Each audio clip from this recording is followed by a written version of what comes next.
इश्रह ली सदरी वयस्सिर ली अमरी वहलुल उक़दतम मिन लिसानी यफ़क़हू क़ौली। इन दिनों की बात है जब मैं सराय जुलेना में रहता था। पंडित कमल किशोर शर्मा मालिक मकान हुआ करते थे। मुझे इस मकान में रहते हुए 2 साल हो गए थे। मकान का पता 86 सराय जुलेना, न्यू दिल्ली 25। इन दिनों ज़ियाउल इस्लाम मेरा पार्टनर हुआ करता था, रूम पार्टनर, जो अलीगढ़ का रहने वाला था। इसे मुझे मेरे पढ़ने लिखने की आदत से सख्त एतराज था और इसी बात को लेकर वह अक्सर ताना और गुस्सा जताया करता था इसी बात को लेकर मेरी इससे अनबन हो गई। मैंने इस कमरे को और इसे इसी बात को लेकर खैरबाद कहा और 39 सराय जुलेना मालिक मकान राम कुमार के मकान में रहने लगा। 1 साल तो मजे में गुजरा, कोई ऐसी बात वहां हुई नहीं, खामोश रहता चला जा रहा था। इस मकान में भी वैसे सिर्फ एक साउथ इंडियन को छोड़कर सारे किराएदार बिहार के मुख्तलिफ अजला के रहने वाले थे। रूमी, जिसका ताल्लुक मुंगेर से था, नवाब और जॉनी नाम का एक लड़का हुआ करता था, उसका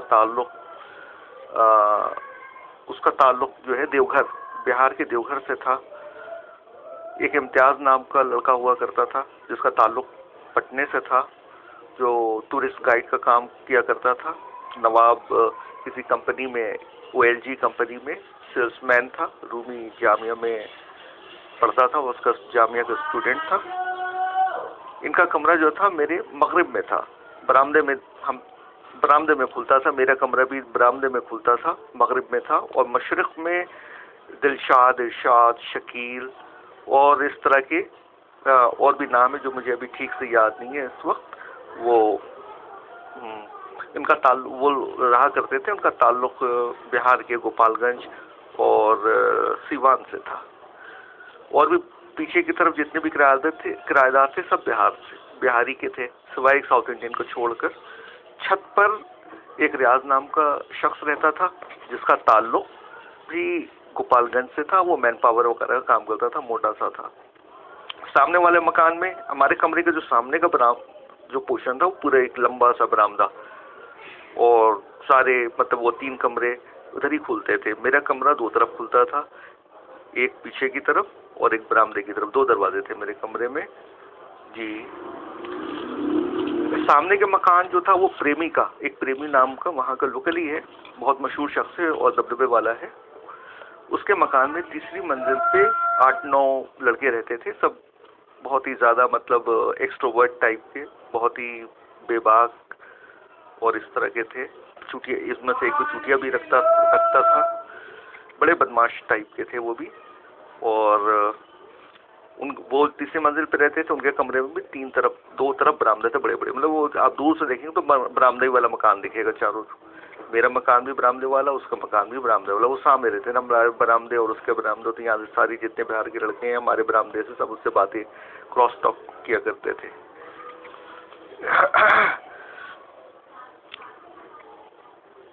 जी, शुरू में तो 1 साल तो सही गुजरा, मगर उसके बाद जो है धीरे धीरे इनके तेवर बदलते रहे। जब इन्होंने देखा, पहले तो ये डरते हैं कि भाई कौन है क्या है, वो तो इंसानी फितरत है।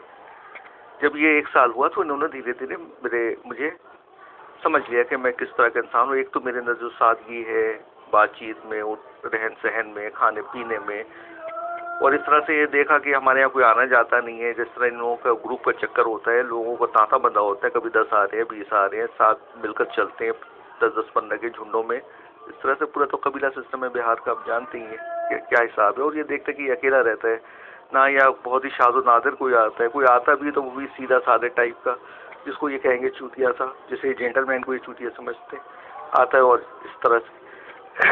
तो ये देखा कि 1 साल के बाद इनकी हिम्मत बढ़ने लगी और ये तरह तरह के तानाकशी और थोड़ा थोड़ा ये हरासमेंट शुरू किया इन्होंने।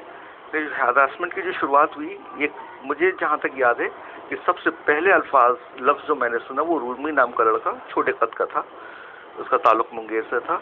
उसने एक दिन कहा कि पता नहीं हमारे बीच में कहाँ से आके एक रहने लगा, इस तरह से उसने कहा। फिर ये मामला चलता रहा। एक दिन किसी ने मेरे कमरे को बाहर से बंद कर दिया, मैंने खोला, बहुत मुश्किल से मतलब 10-15 मिनट 25 मिनट तक मैं, और दफ्तर जाना था। मैं उन दिनों Indian sugar general engineering corporation में काम करता था जी, इम्पोर्ट असिस्टेंट की हैसियत से मैं काम करता था।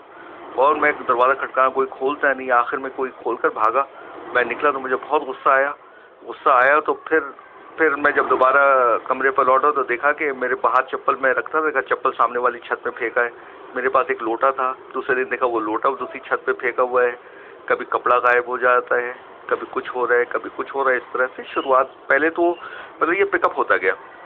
बीच में आप कितनी बातें बताऊं। बीच में एक दिन का वाक़या है कि मैं जैसे ही एंटर किया तो देखा बरामदे में सब वो लाइन लगा के बैठे, और अंदाज यूँ बना लिया अपना, बगैर कुछ कहे सुने सबकी नज़र मेरे ऊपर गड़ी हुई कि जैसे अब ये मुझे मारेंगे, पीटेंगे या कुछ इस तरह की हरकतें करेंगे, और बड़े तिड़तड़े अंदाज में। और बरामदा छोटा ही है, तो मैं थोड़ा घबरा सा गया, अपना दरवाज़ा खोला, जल्दी अंदर गया और दरवाज़ा अंदर से बंद कर लिए। मैं आपको अगले इसमें सुनाऊंगा, पता नहीं यूट्यूब में कितना ये एक्सेप्ट करते हैं।